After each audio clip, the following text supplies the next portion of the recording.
Tell us about how you left Persia and went to Africa. More than 10 years, I was begging my husband to go pioneering. And he always used to send someone to deputize him to go pioneering. And he said, with my age, and I don't know the languages, and my children are away, I can't.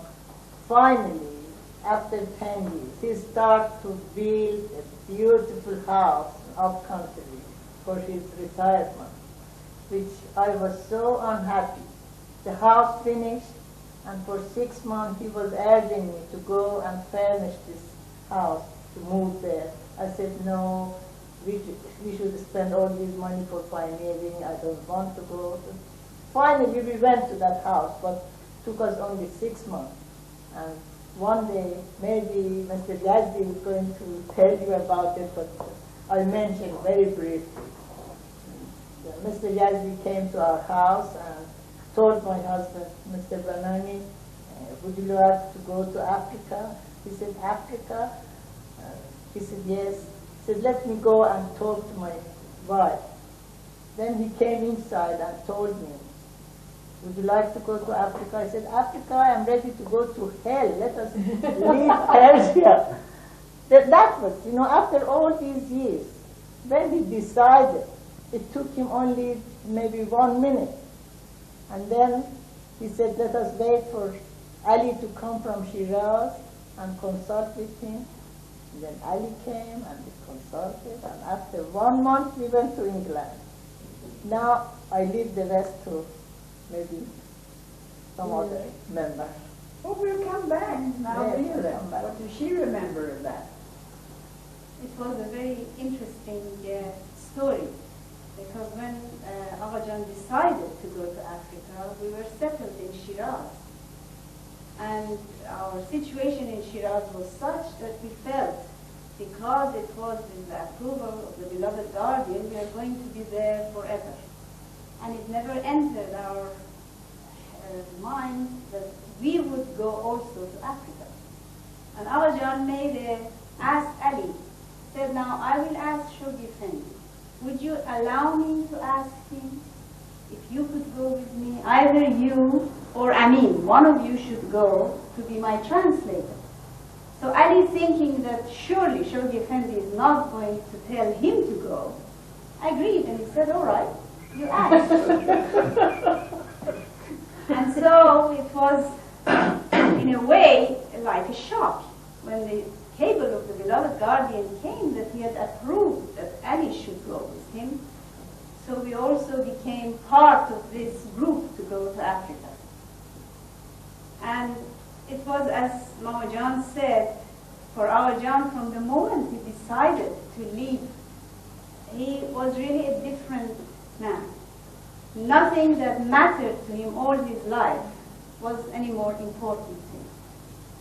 And he stayed a few months in England and then went to Africa, and from place to place, first in Tanzania and through Kenya to Uganda. And I remember for the first 3 years, more than that, 4 years, he wouldn't even repair the house we were living in.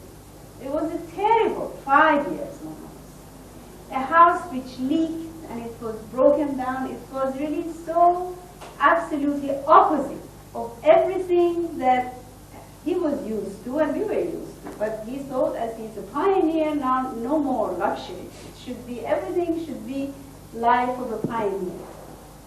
And that's how it was with him, all through. I don't want to go into the details, except that I want to say something of the end, because the beginning will come gradually. The last time that I was with him was the whole month of December 1969. And it was at the beginning of Anatol Baha's trip through Africa. And we spent a whole month in that house with Aghajan. And it is so wonderful that this is my most vivid memory of him. With those beautiful rosy cheeks, he was completely bedridden. He was always in bed. Every morning he was shaved, although he was used to be shaved every other day by my mother. But during that month, he insisted that she should shave him daily. Because he said, don't you know, Ruhi Khanum comes to this room and she kisses me. So my face must be all smooth for her. And it was beautiful. He would sit expectantly in his bed every morning with his clean pajamas, shaved face, all ready for her to come and kiss her cheek, his cheek. And it was really, this is the picture of Abajan in my mind. And I am so happy that this is what I remember of him more than anything else. Now maybe somebody else. Well, I want to ask you a question. You haven't said who was the party that went and why you went to Uganda. That's right. It began, is the whole connection of this group sitting here is very mysterious, really. Because as my mother said, Mr. Yazdi was instrumental to urge my father to leave Iran. But also, Hassan and Isabel, I remember that's where I met Hassan and Isabel for the first time, was in their wedding. We were in London and we went to their wedding, not maybe the first time, Hassan, but I mean as knowing you as such. We went to their wedding and they were just about to leave for Africa too. And, but from England, we left with Philip Hainsworth.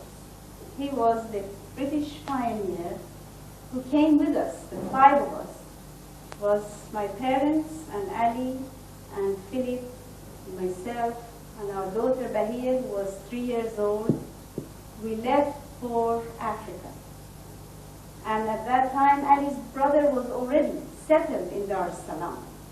And I'm so happy to remember Jalal, because he was the first one who settled in Africa during this 2-year plan that we shall be defending before the Crusade. Because Uganda, although it was not a virgin territory as such, but this is what the British NSA chose. You see, there was somebody in Kenya. They were the Nahjawanis in Dar es Salaam, in Tanzania. But Uganda had no one. So they suggested that we move to Uganda. That's why we went there.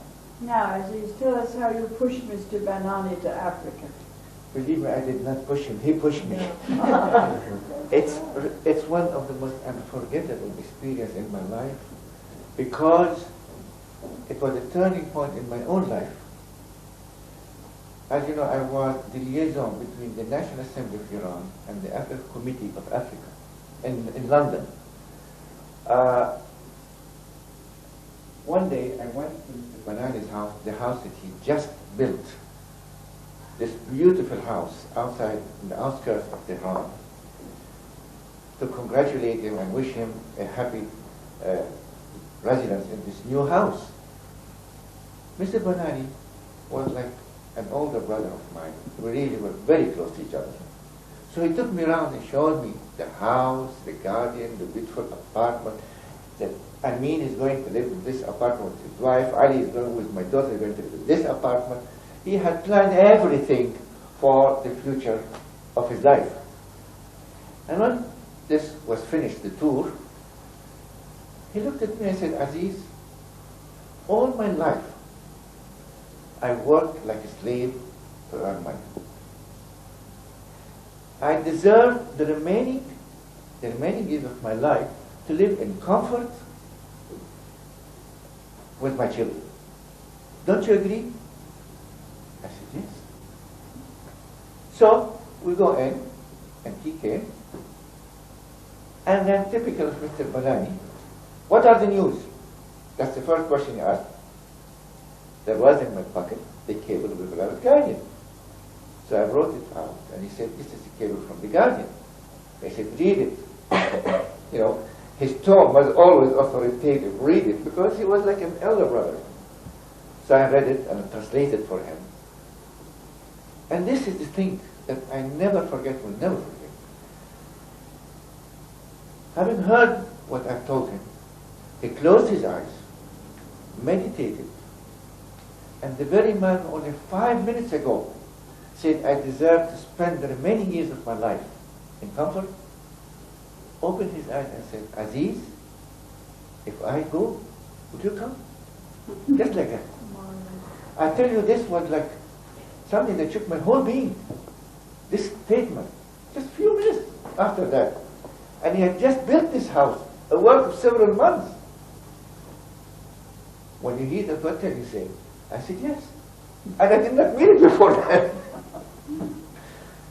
So from that moment on, he went in and discussed it, I'm sure, with Samia Khanam, and we just heard the outcome of the consultation, because he was a man who really and sincerely depended on the opinion of Samia Khanam. She was like his guardian angel all the time, and he loved her opinion and always followed it.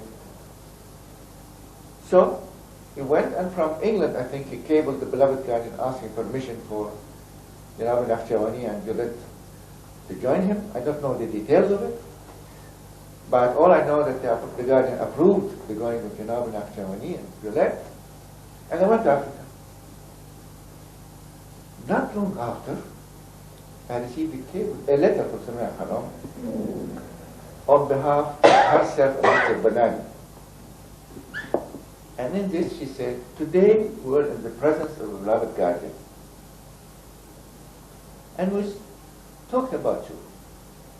And we told the guardian of your intention to come to Africa. See how God works. And the beloved guardian said, I know Aziz, because he knew me from childhood. He's a man of his word. When he says something, he will do it. That was the end of me. Africa was sealed. And not long after, I was in Africa, and at the airport of Entebbe, Mr. Banani was there with open arms waiting for me, and we can never imagine the happiness of both of us meeting each other. That's beautiful.